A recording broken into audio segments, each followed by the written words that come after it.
I'm making this video because I saw an interesting tweet from HypeX that isn't a leak, of course. This is more of a question, which I guess I didn't expect to see from him. But yeah, that's what we're going to be going over. What's good, everybody? I'm the Rage Quit God, back with another commentary video. It's been a little bit, but yeah, here I am again. I'm just going to be right into this right here. The tweet that HypeX reads here says, "Genuinely curious, why is there so much hate on Fortnite's direction into the Metaverse? If it means more longevity, variety, and content in the game, and considering the fact that BR is still well funded and has gained even more content over the past year plus, and UGC/UEFN growing a lot too.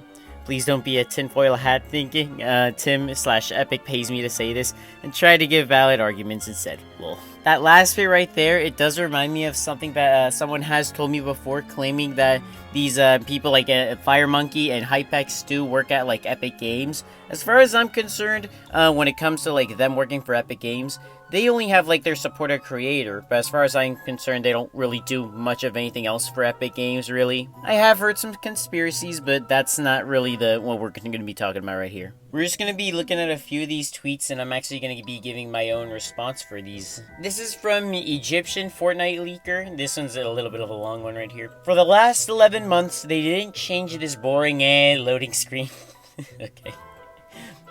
This game is over 100 gigabytes because of games like Rocket Racing. I'm never gonna play it, so just let me uninstall it. Well, I did hear Epic is changing that. "They removed cosmetic rarities for no absolute reason at all."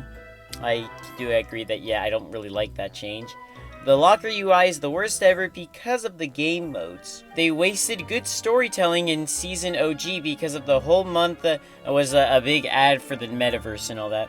I hope that the same thing doesn't happen next OG season. And finally, shops are now full of Lego/Rocket Racing/Fortnite Festival stuff. Just make separate shops already." HypeX actually does reply to this saying, "To be honest, this is not a factor of the game's quality at all.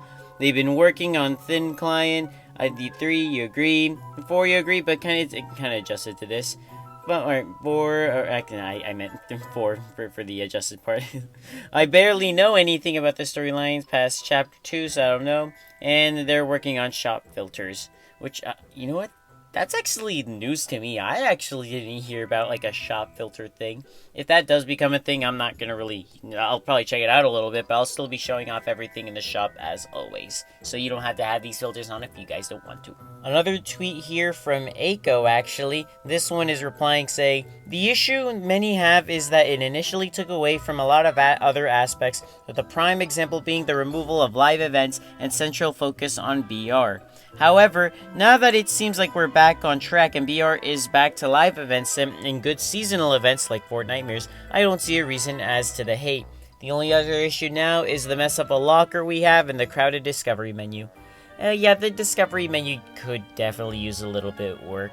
I'm hoping they fix that soon. Locker, we already know this. HypeX is then replying with, "I think pre-December 2023 transition definitely affected Battle Royale." It definitely did, yeah. "But now each Metaverse mode has its own external team working on it. Rocket Racing has Psyonix, Lego has, well, Lego, and Festival has Harmonix and maybe Bandcamp." Then Aiko says here, "It's also the fact that due to Fortnite being all of the modes above, Epic can't really allow the story to overtake the entire game. Therefore, it's restricted to small plot lines within the island and can't allow for huge live event climaxes like the end. However, that seems to be resolved as we now have a story event to end off the chapter and an event to promote the new modes at the end of Season OG." Which I guess, yeah, they kind of somewhat did that with, I guess, the OG event from, like, last year, I guess. I'd imagine if we have a live event for Chapter 2 OG to transition us over to Chapter 6, we're probably going to have an event that's a mixture of, like, you know, the storyline taking us to the new map, but at the same time, finding a way to probably promote the new modes and all that stuff. Which, for all I know, like, if I had to guess, you know how, like, last year we had Eminem in the live event? They're probably gonna have, like, Snoop Dogg or something like that for this, for all we know. An interesting response I see from Clark Clint here says, "I think the player base just needs to learn patience. I will admit things looked scary for a bit, but it was really Season 2 of this chapter that showed us the light at the end of the tunnel. Consistent updates, an LTM, a decent storyline and story quest, a bigger live event than the previous season. This entire chapter has been one big crescendo of Fortnite culture. I'm thinking chapter 6, we will have our full momentum back. I heard this right here from Glenn, where he said that he will give up on the game in like chapter 6 season 2 if the game isn't picking up by that time. He said that like a while ago in one of his videos. I can't remember which one. Which I actually am going to be with Glenn on this right here, that like if the game isn't picking up by then I might lose a little bit of motivation, but I'll probably still upload, of course. I am thinking that yeah, chapter 6, it definitely is, it has a pretty good chance of like, learning from all of chapter 5's mistakes and improving on them. Next thing you know, like people like in the future are then looking back on chapter 5 thinking it's the best, which I'm not gonna blame them, but I'm kind of calling it right now. Cyan also replies they've been waiting for 2 years. That's long enough in my opinion. I can kind of see where he's coming from with this personally. I get it. Donovan Archer actually has their own tweet replying to this saying, "My personal issue is that they have steered away from the big focus of the community, storyline, and events. Sure, there's a massive handful of people who enjoy which yeah, I can get it, like that was a little bit funny. People who enjoy Lego festival and all that, and I am among those players, but sacrificing storyline? We just had 4 mini events, 3 mini event build-ups, and we're about to get 2 full live events next month." This is going to be a little bit of a longer one. And we have Restro here replying with, "But was it really worth it in the grand scheme of things? We could have gotten that, but 10 times more if Tim's version of the metaverse was never pursued. Chapter 3 and 4 were the climax of Fortnite's storyline, and so much was going to happen, but it all abruptly came to an end in Chapter 3, Season 3. It's not because of the metaverse, it's because we now get yearly chapters, and it's impossible for the devs to make 3 or 4 full live events when the next chapter's development begins in literally 6 months earlier." That's not true whatsoever. Donald literally confirmed in his interview with the game file that it was because of the diverted resources to the metaverse that led to the story getting messed up and not yearly chapters. Not to mention chapter 3 was originally planned to last a lot longer. Seeing this, of course, does remind me of that one interview that Donald Mustard had where he actually did say some of this stuff about Fortnite. I am curious of how different this game would look if he had it his way. Do you guys think it would have been better if Donald had it his way and all that stuff? I definitely think if Donald had it his way, we probably would still have stuff like Lego, Rocket Racing, and Festival. But I feel like, I'm going to use Lego as an example for this. You know how some collabs don't have a Lego variant, like Billy the Puppet and all that? I'd imagine if Donald had it his way, first of all, if Lego were to release right now, like and it hasn't before, then all the skins probably would already be updated for Lego. Same thing for the emotes. Some of these collabs would also probably have Lego variants, also like Deadpool and Billy the Puppet. A lot of creative differences going on. I am curious about like what's going to happen in Chapter 6. Okay, this one right here is actually going to be the last one that I read, and then I'm going to read my own tweet, because I actually didn't make one of my own, if you guys didn't see it. This last one that we're going to read here is from Clark Clint. "People have to understand that the Battle Royale had to take a backseat in some aspects to get the metaverse underway. Now that the 3 core modes have been built and it looks like resources are back to giving us the traditional Fortnite experience.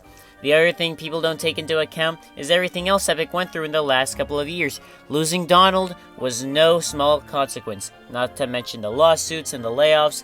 People seem to think that just because a company makes a lot of money means they have infinite resources and should be able to adjust instantly regardless of what happens. That's not just how any business works. Yes, they are a billion-dollar company, but that comes with billion-dollar problems. The fact that we got as much content as we did over the last 2 years is impressive to me and shows Epic's dedication to the game. I don't know about you guys, but I kind of do get what Clark is saying here. I gotta agree with him for the most part. We all miss Donald. And it was no small consequence, like he says right here. The lawsuits and all that. I feel like in hindsight, yeah, you could say Epic probably should not have gotten into these lawsuits. You definitely can say that. I do know also this misconception right here that people think like, oh, you got a lot of money, Epic. You can make these problems go away. It's not exactly as simple as you might think it is. Now I'm gonna end this off with my own tweets here. I talked to some of my friends, some like collabs, some hate them. A big thing I hear from time to time in my comments is that the new modes ruin the item shop,